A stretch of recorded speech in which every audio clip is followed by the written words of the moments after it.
지구촌의 모든 피조물, 하나님이 만드신 생명 있는 피조물들은 항상 성장합니다. 성장이 중단되었다는 것은 살아있다 하는 이름을 가졌지만 죽은 것이나 다름이 없죠. 또 다른 말로는 심판이죠. 그래서 생육할 수 있는 생명 있는 모든 피조물들은 생육하게 되어 있습니다. 생육을 통해서 생명을 보존할 뿐만 아니라 똑같은 종을 유지하는 또 하나의 방법이기도 합니다. 하나님이 특별히 생명 있는 피조물에게 주신 축복이 바로 생육하는 것입니다. 이것이야말로 하나님이 창세기 1장 18절에 생육하라 하셨습니다. 생육은 엄청난 축복입니다. 어린아이가 어른이 되는 것, 물론 흙수저로 태어나서 고생도 하겠지만 그 자체가 축복이죠. 왜? 생육하니까. 어머니 뱃속에서 유산하는 경우도 있습니다. 생육의 복을 못 보는 거죠. 생육이라고 하는 것은 태 속에 있는 것이 아니라 출산 후에 탯줄을 끊고 성장하는 것을 생육이라 할 수 있습니다. 많은 분들이 현재 삶 때문에 고단해하고 힘들어합니다. 중요한 것은 생육하고 있다는 사실에 대해서 감사할 줄 모르죠. 내가 생육하고 있다. 힘들면 죽고 싶다는 말만 합니다. 저도 주변에 많은 사람들이 지금 죽어가고 있어요. 물론 관계 맺는 사람도 있고 일면식 없는 사람도 있고 연락이 와요. 죽었다. 생육이 중단된 거죠. 여러분, 만일 우리의 생육이 중단된다 생각해 보세요. 끔찍하지 않습니까? 두렵지 않습니까? 우리가 생육하는 이것이 얼마나 큰 축복인가를 알고, 비록 생활 속에 고난과 아픔이 있다 할지라도 하나님께 감사하며 살아야 되는 것입니다. 왜 하나님께서 우리를 향하여 감사하는 범사에 싫고 좋고가 중요하지 않습니다. 마음에 들고 안 들고가 중요하지 않아요. 항상 기뻐하라, 쉬지 말고 기도하라. 범사에 감사. 그 범사는 내가 원하는 상황이 목전에서 연출되지 않아. 억울해도 답답해도 절망과 슬픔이 있어도 감사하는 것입니다. 왜 그럴까요? 하나님은 그대로 두지 않습니다. 생육하기 때문에 생육을 통해서 우리가 축복을 받는 거죠. 오늘 이 욥이 많은 고난을 겪었습니다. 예수님을 빼고 인간에 대해서만 우리가 논한다면 욥처럼 고난받은 사람은 없을 것입니다. 그런 고난 가운데서 욥을 원망하거나 불평하지 않았어요. 욥의 아내가 찾아와서 야 병신아 하나님 욕하고 죽어라. 물론 욥의 아내가 아니고 말이죠. 이 상황에서 하나님을 찬양하나? 이 상황에서 감사가 나오나? 이렇게 말했죠. 자, 그때 욥이 주신 자도 여호와시요 취하신 자도 여호와시니 여호와의 이름이 찬송을 받으실지니라. 하나님을 찬양하면서 내 형편에 따라서 하는 것이 아닙니다. 내 상황과 형편에 관계없이 하나님을 찬양을 받으시기 합당하신 분이라는 거죠. 자, 이러한 믿음이 영적 생육하고 있는 거죠. 우리는 육적으로도 생육해야 되지만 영적으로도 생육해야 돼요. 또 하나는 정서적으로 생육해야 돼요. 어른이 됐는데 어린아이 같은 말을 하고 행동하면 되겠어요. 정서적으로. 그래서 우리가 전인적 건강은 육적인 성장, 정서적 성장, 영적인 성장, 이 성장이 이루어져야 되는 것입니다. 그 중에도 우리는 영적 성장이 있어야 하는 것입니다. 영적 성장이 무엇입니까? 범사에 감사하는 것입니다. 이제 우리가 가을이 되었어요. 추수합니다. 이 추수하는 계절에 불편한 사람 누가 있겠어요? 오직 한 사람. 농사 패농한 사람. 왜 패농을 했을까요? 관리가 시원찮죠. 씨앗을 가정한다고만 수확하는 것이 아닙니다. 관리를 해야죠. 병충해, 잡초, 거름을 줘야 되죠. 일미 7거제가 했어요. 한 톤의 곡식에 농부의 땀이 7건 투자돼야 수확할 수 있다. 땀도 안 흘립니다. 길가닥에, 바닥에 뿌리듯이 씨앗을 뿌리고. 무슨 추수를 하겠어요? 진정으로 땀 흘린 사람이 추수할 때 감사하는 것입니다. 우리 민족 옛날에 고대 국가에 이 천신제가 있었어요. 가을 되면 수확해서 하늘의 신, 물론 하나님을 몰랐을 때죠. 감사한 것입니다. 사람의 마음의 기본 바탕이 무엇으로 다져져 있느냐가 중요해요. 이 땅도 단단한데 건축해야 균열이 가지 않고 또 함몰되지 않습니다. 요즘 뭐 아파트 얼마나 잘 지었습니까? 입주자들이 들어가면 벽이 갈라지고 물이 새고 왜 그럴까요? 물론 건축까지도 문제지만 기반이 문제인 것입니다. 우리 인생의 기반이 뭡니까? 우리 인생의 기반은 바로 감사하는 것입니다. 감사를 모른다면 인간이 할 수 없는 거죠. 그래서 우리 인생이 인간다운 삶을 사는 방법 중에 하나가 감사하며 사는 것입니다. 많은 언학자들이 이야기했어요. 감사가 뭐냐? 감사는 핸들입니다. 어떤 핸들이냐? 자신이 원하는 방향으로 가게 만드는 핸들입니다. 성경이 말하죠. 사람이 무엇으로 심든지 그대로 겁니다. 오늘 나의 불평불만은 과거의 불평불만을 심었기 때문에 그렇습니다.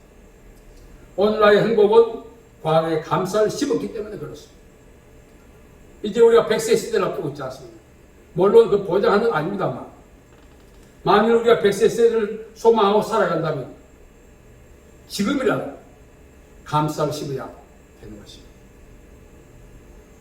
하나님은 감사하는 사람을 구원하신다고 시편 50편 23절에 이야기. 욥은 절망 속에서도 하나님을 찬양했고 고통 속에서도 하나님께 원망하지 않았습니다. 사실 우리가 이런 신앙을 갖는다는 게 쉽지 않습니다. 하나님을 향하여 감사하는 것, 그 인간의 기본이 된 사람이에요. 우리 주변에 보면 감사할 줄 몰라. 당연하게 생각해요. 여러분, 우리가 살아가면서 이 감사는 인간관계를 풍성하게 하고 하나님과의 관계를 더 친밀하게 만드는 방법인 것입니다. 여러분, 물건 하나 줄 때도 그냥 아부가 아니라 감사합니다. 감사합니다. 연발하는 사람 또 주고 싶다니까요. 받고도 막 그냥 이렇게 보고 이게 뭐 불필요한 우편물처럼 설계통에 집어 던지듯이 하는 그런 사람을 제가 많이 만났거든요. 줄 필요도 없는데 안 주고 또 불평해요. 여러분, 감사가 인생을 너무나 살찌게 만듭니다. 그래서 오늘 욥은 고통 속에서도 감사합니다. 성장한 사람이죠. 우리는 좋을 때만 감사합니다. 원치 않을 때는 꽁하죠. 하나님은 상황을 통해서 우리를 시험하십니다. 감사는 인생의 시금석이다 한 말이 있습니다. 우리가 원하는 방향, 상황, 연출되지 않아도 하나님이 우리와 함께 하신다는 그 믿음만 있다면 항상 감사할 수 있죠. 다니엘의 세 친구 보세요. 하나님을 섬기겠다고 했는데 하나님께서는 이들을 구원하지 않았습니다.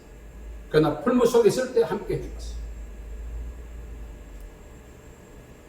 우리가 살아가면서 상황 때문이 아니라 하나님이 나에게 생육의 은혜를 주셨다.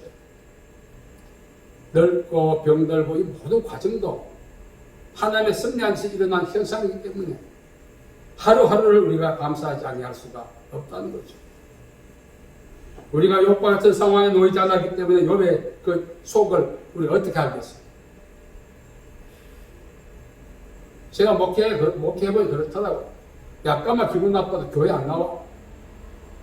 자기 마음에 안 들면 신앙도 헌신자 버리는 그런 세태가 지금 되었다는 거예요. 그런 사람의 진정 감사를 알겠어요?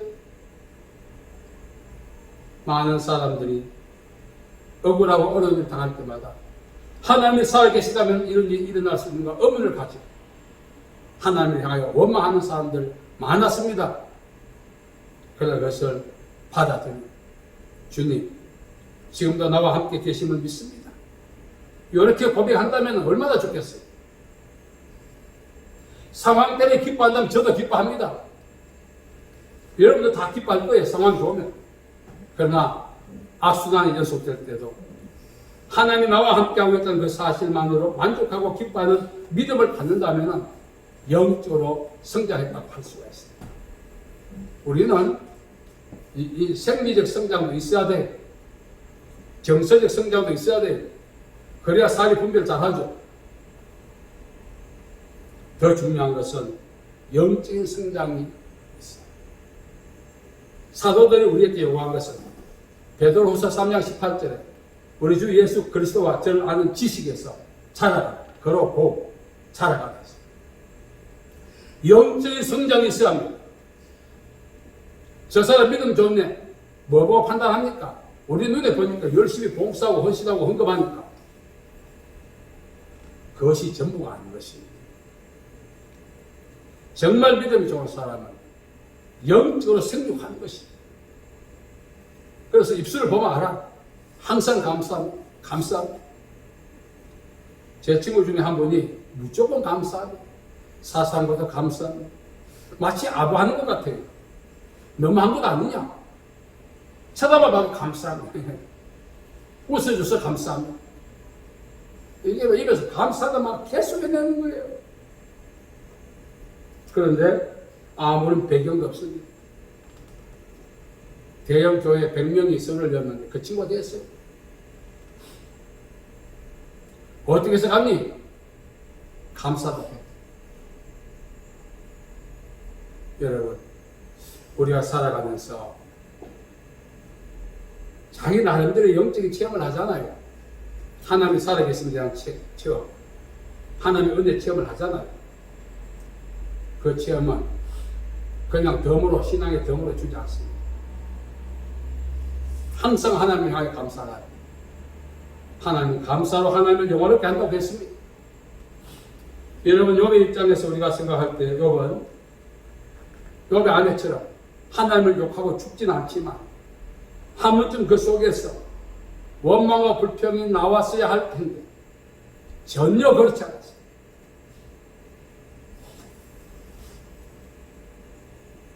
말씀드린 것처럼 언학자들은 감사는 현재의 이 악순환에서 희망의 상황으로 가게 만드는 핸들입니다.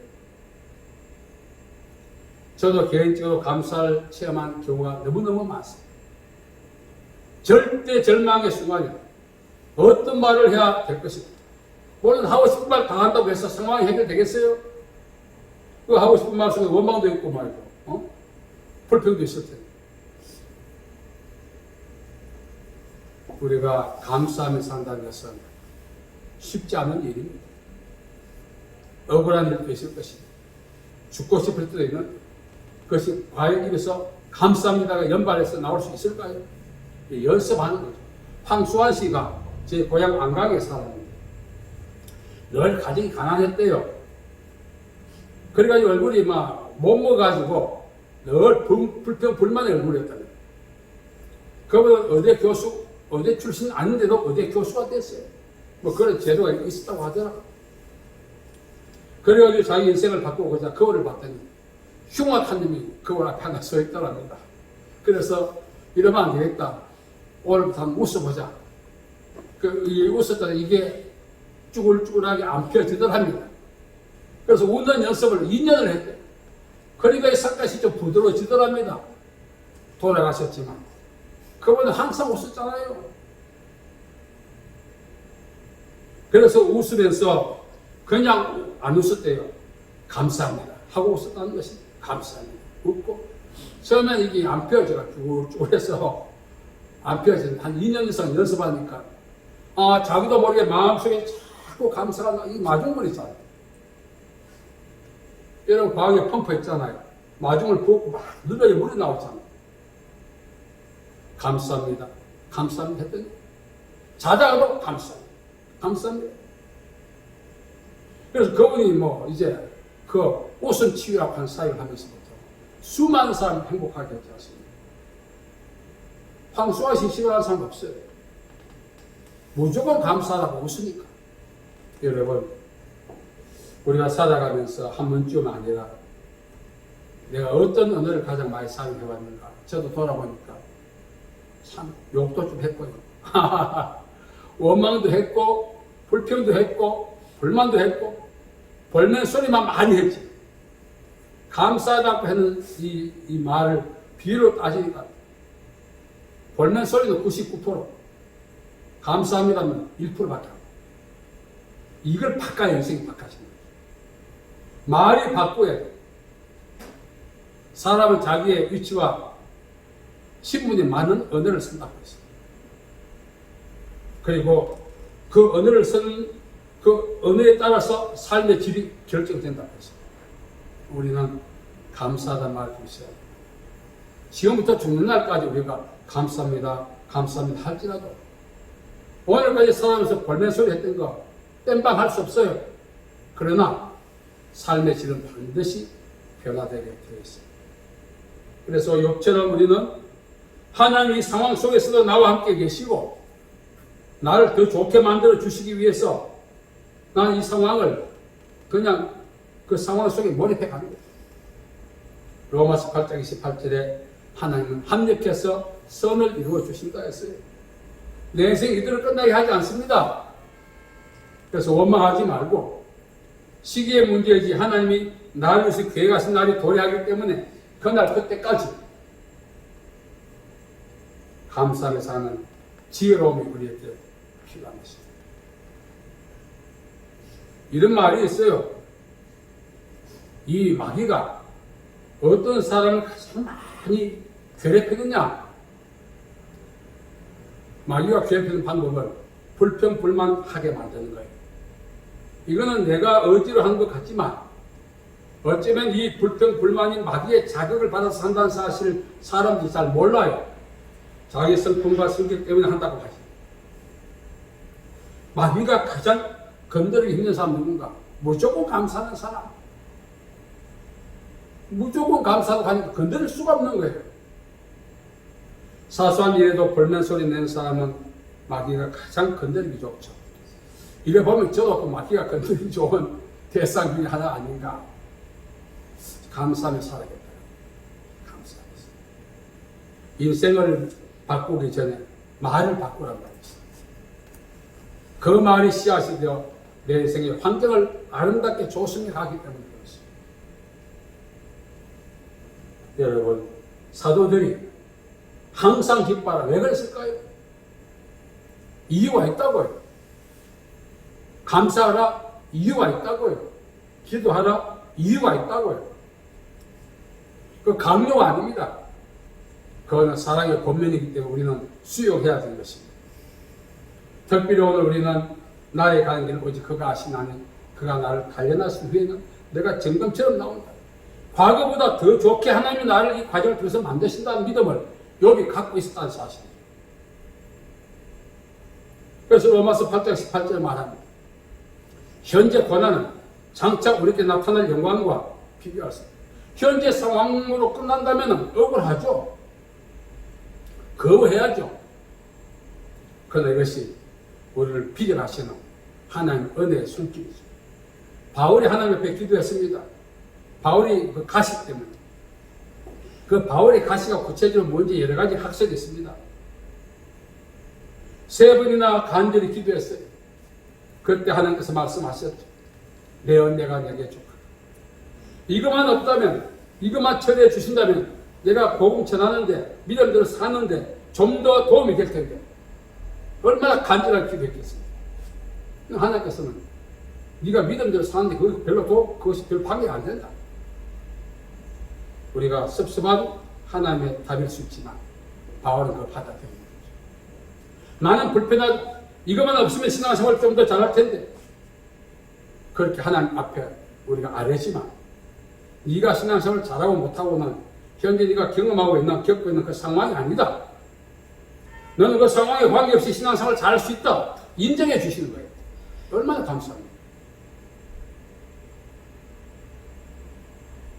어떤 데 저도 하나님께 기도하면은 참 하나님 모진 분이라고 할 정도로 그냥 제 기도에 응답하지 않을 때 많이 있었어요. 물론 마음에 섭섭함이 일어나죠. 그래서 제가 받아들이는 거예요.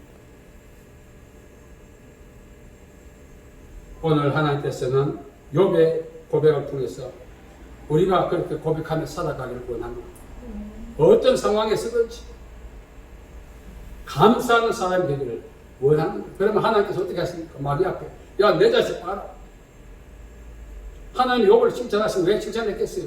마귀가 계획대로 그래 했지만 끝까지 욥이 자기의 믿음을 지켰거든요. 우리가 사람같이 말한다면 하나님께서 봐라 우리 아들 어떻냐 얼마나 대견하시겠어요. 하나님이 자랑하고 내세울 만한 그런 사람이 돼야 복을 받습니다.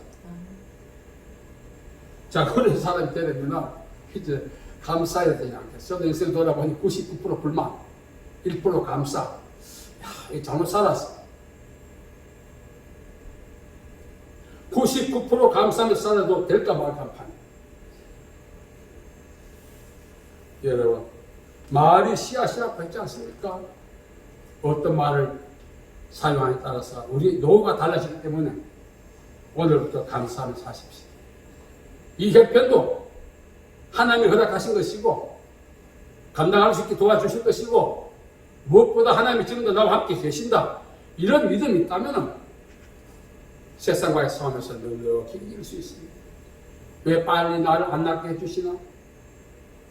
물론 그럴 수도 있습니다만 그러나 내가 고통 가운데 있지만 지금도 숨쉬고 살게 해주시고 시기의 문제이지 반드시 건강하게 하신 나를 믿고 물론 그보다 더 중요한 것이 하나님이 지금도 나와 함께 계신다는 그 확인, 그 믿음의 고백이 우리에게 더 중요한 것입니다.